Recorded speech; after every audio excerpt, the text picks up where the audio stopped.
We are not refugees. We are not minorities. We are Kashmiri Pandits from Kashmir. ये जमीन हमारी है, इस जमीन पर हमारा हक है। The Kashmir files. डिस्क्लेमर, इस मूवी को प्लीज आप हॉल में जाकर ही देखिए।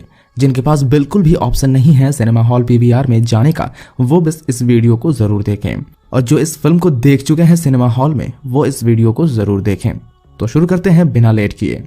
मूवी की शुरुआत होती है 1990 के कश्मीर में, जहां कुछ बच्चे क्रिकेट खेल रहे होते हैं और उनके पास रेडियो में इंडिया पाकिस्तान का क्रिकेट मैच चल रहा होता है। फिर खेलते खेलते उन बच्चों में से एक, जिनका नाम शिवा है, अचानक सचिन तेंदुलकर का नाम जोर जोर से चिल्लाता है। इससे वहां पर मौजूद कुछ मुस्लिम नौजवान भड़क जाता है और वो शिवा को मारने लगता है, क्योंकि शिवा पाकिस्तानी खिलाड़ियों की जगह हिंदुस्तानी खिलाड़ियों का समर्थन कर रहा होता है। लेकिन शिवा के दोस्त अब्दुल उसको जैसे तैसे बचाकर ले जाता है। रास्ते पर वो दोनों एक हिंदू महिला को एक टेररिस्ट ग्रुप के द्वारा मारते हुए देखता है। असल में ये ग्रुप खुद को फ्रीडम फाइटर कहता है और फ्री कश्मीर की मांग करता है। साथ ही कश्मीर में रहे पंडित को मारकर यहाँ से भगा देता है। उस ग्रुप का स्लोगन था कन्वर्ट, लिव और डाई। इस ग्रुप का आतंक पूरे कश्मीर में छाया हुआ था। शिवा और अब्दुल रास्ते पर ऐसे कुछ घटनाओं को देखता रहता है और अपनी जान बचाकर वहां से गली से भागता रहता है। इधर शिवा के घर में उसके मम्मी पापा शिवा के लिए बहुत चिंतित होता है। शिवा के पापा अपने पिताजी को कॉल करता है, जो ऑडिशन रूम में होता है। शिवा के दादाजी यानी पुष्करनाथ पंडित इस थिएटर ग्रुप के लीडर थे, जो खुद एक पंडित थे और कश्मीर को जान से ज्यादा प्यार भी करते थे। थिएटर के ये लोग आने वाले महाशिवरात्रि के लिए रिहर्सल किया करते हैं, लेकिन अपने बेटे के फोन पाकर पुष्करनाथ अपने पोते की तलाश के लिए तुरंत वहां से निकल पड़ता है। रास्ते में वो शिवा और अब्दुल को अपने स्कूटर पर बिठाकर घर की तरफ निकलता है, लेकिन कश्मीर का हालत तब बहुत भयंकर हो गया था। उनके सामने ही एक आर्मी की जीप को आतंकियों ने बम से उड़ा दिया, लेकिन पुष्कर अपने पोते के साथ किसी तरह से उनसे बचकर घर वापस जाने की कोशिश कर रहा है। रास्ते पर उस टेररिस्ट ग्रुप का लीडर लोगों को उस्काने वाला भाषण दे रहा होता है। आतंकियों का ये ग्रुप बच्चों का भी ब्रेन वॉश कर देता है। पुष्कर उस भाषण सभा के पास से ही जैसे तैसे करके गुजरता है। फिर बिट्टा कराटे अपने आदमियों को लेकर पुष्कर के घर उसके बेटे को मारने आ जाता है। यहाँ पता चलता है कि पुष्कर का बेटा यानी शिवा के पापा एक ड्रम में छिपा हुआ है, लेकिन बाहर उनके ही पड़ोसी यानी अब्दुल के अब्बा बिट्टा को बता देता है कि वो ड्रम में छिपा हुआ है। बिट्टा अंदर जाते ही उस ड्रम को बाहर से फायर करता है और गोलियों से भून देता है, जिससे शिवा के पिताजी मर जाते हैं। ऐसे मौके पर पुष्कर भी वहां पहुंचता है और ये सब कुछ देखकर वो काफी टूट पड़ता है। फिर शिवा के माँ को बिट्टा शिवा के ही पापा के खून से लिपटी चावल खिलाने के लिए जबरदस्ती करता है, क्योंकि वो कहते हैं ऐसे करने पर वो लोग शिवा के छोटा भाई कृष्णा और उसकी मम्मी को छोड़ देगा। यहीं से सीन कट होकर प्रेजेंट डे पर आ जाता है, जहां पर एक ex IAS officer Brahma Datta को दिखाया गया है। वो और उनके 3 दोस्त पुष्कर के छोटे पोते कृष्णा की इंतजार में बैठे हुए हैं। पुष्कर का डेथ हो चुका है और कृष्णा उनके अस्थियों को लेकर दिल्ली से कश्मीर ब्रह्मादत्त के घर आने वाला था। इससे पता चलता है कि ब्रह्मादत्त और बाकी 3 साथी, जिसमें एक डॉक्टर, एक जर्नलिस्ट और एक पुलिस DIG, जो पुष्कर के काफी करीबी दोस्त थे, और उनके डेथ के खबर सुनते ही सभी ब्रह्मादत्त के घर कृष्णा से मिलने के लिए आए हुए थे। कृष्णा फिर वहां अपने दादाजी के अस्थियों को लेकर पहुंच जाता है और उन सभी के साथ बातचीत भी करता है। कृष्णा को पता था कि उसके मम्मी पापा का मौत एक कार एक्सीडेंट में हुआ है। उसे असली सच के बारे में पता नहीं था। ये चारों भी उसे असली सच के बारे में बिल्कुल नहीं बताया था। फिर से सीन शिफ्ट होकर दिल्ली के JNU में चला जाता है, जहां पर एक कम्युनिस्ट ग्रुप के लीडर और उसी यूनिवर्सिटी के प्रोफेसर राधिका अपने कम्युनिस्ट ग्रुप के सामने कश्मीर को इंडिया से फ्री करने की मांग करती है और लेक्चर देती है। वो सबको मना रही थी कि इंडियन गवर्नमेंट जबरदस्ती कश्मीर को अपने देश के साथ जुड़ा हुआ रखा है। स्टूडेंट्स भी राधिका को सपोर्ट कर रहे होते हैं और उस ग्रुप में कृष्णा भी होता है। कृष्णा को असल में कश्मीर के 1990 में होने वाले घटना के बारे में पता नहीं था, इसलिए वो भी राधिका के भाषण में मैनिपुलेट हो जाता है और इस कम्युनिस्ट ग्रुप के साथ आर्टिकल 370 को फिर से लागू करने की मांग करता है। राधिका कृष्णा को बताती है 1990 में कोई भी जेनोसाइड नहीं हुआ था और किसी भी कश्मीरी पंडित को मारा नहीं गया था। वो लोग खुद ही भाग गए थे। कृष्णा बार बार ये बात सुनकर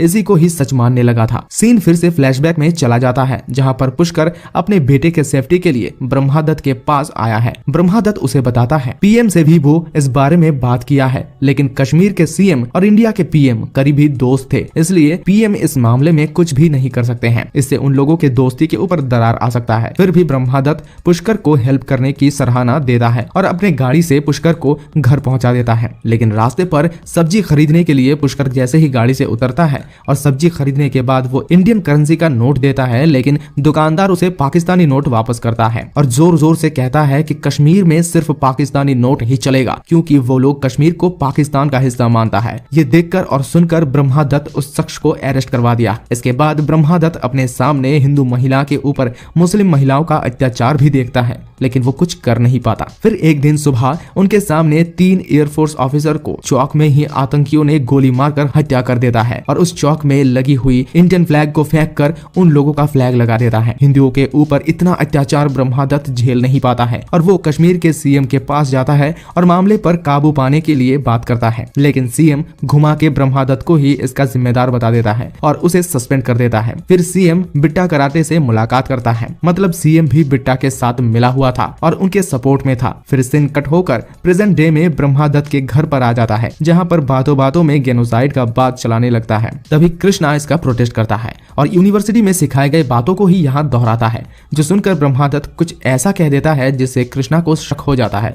फिर वो अपने परिवार के बारे में सच्चाई जानने की कोशिश करता है और बहुत रिक्वेस्ट करता है सच्चाई बताने के लिए। फिर ब्रह्मादत्त कृष्णा के पापा के मौत के बारे में बताते हैं, कैसे पुष्कर अपने पूरे परिवार को लेकर एक रिफ्यूजी कैंप में चला गया था और रास्ते में जिन लोगों ने भी उनको मदद किया उन सबको टेररिस्ट ग्रुप ने मार दिया था। ये सब सुनकर कृष्णा की गलतफहमी दूर हो जाता है, क्योंकि उसके यूनिवर्सिटी में कश्मीर के बारे में कुछ अलग ही सिखाया गया था, लेकिन असली फैक्ट कुछ और ही है। यहाँ पे उस समय हॉस्पिटल में भी हिंदुओं को हत्या कर दिया गया था। ऐसे और भी अलग अलग किस्म के अत्याचार झेलना पड़ा था कश्मीरी पंडितों को। कृष्णा फिर अपने पुराने घर पे दादाजी की अस्थियां को बहा कर आता है और बिट्टा कराटे से मुलाकात करने के लिए निकल पड़ता है, क्योंकि प्रोफेसर राधिका यूनिवर्सिटी के इलेक्शन जीतने के लिए बिट्टा से मिलने की सलाह दी थी। इससे साफ पता चल जाता है कि राधिका भी उस आतंकी संगठन का कॉन्टेक्ट में है। बिट्टा से मुलाकात के बाद बिट्टा कृष्णा को कुछ अलग ही रिपोर्ट देता है कि कश्मीरी पंडितों को आर्मी ने मारा है और उसका संगठन बल्कि कश्मीर और पंडितों को बचाने के लिए लड़ते हैं। बिट्टा खुद को भगत सिंह के साथ कंपेयर करता है, जो कि एक फ्रीडम फाइटर है। कृष्णा ये सब सुनकर फिर से मैनिपुलेट हो जाता है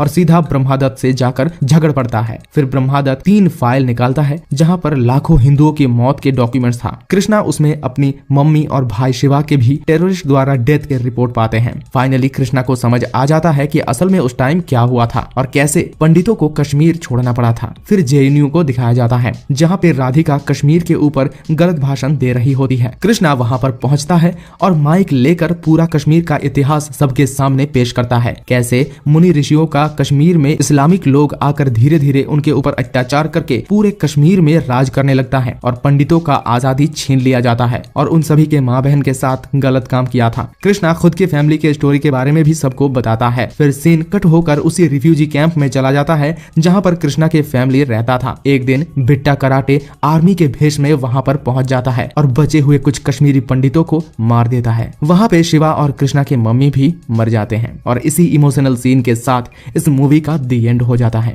ये एक्सप्लेनेशन सिर्फ उन्हीं लोगों के लिए था जो इस फिल्म को समय पर देख नहीं पाए या फिर सिनेमा हॉल में जाने का मौका नहीं मिला। अगर आपको ये एक्सप्लेनेशन अच्छा लगा है, अगर आप भी इस मूवी से कनेक्ट हो पाए हैं हमारे इस वीडियो के जरिए, तो हमारे इस वीडियो को जरूर लाइक कीजिए और कमेंट में अपना राय बताइए। साथ ही हमारे चैनल को सब्सक्राइब करना बिल्कुल भी ना भूलें। मैं हूं जैक और मैं बहुत जल्द मिलूंगा एक और एक्सप्लेनेशन के साथ। तब तक के लिए बाय।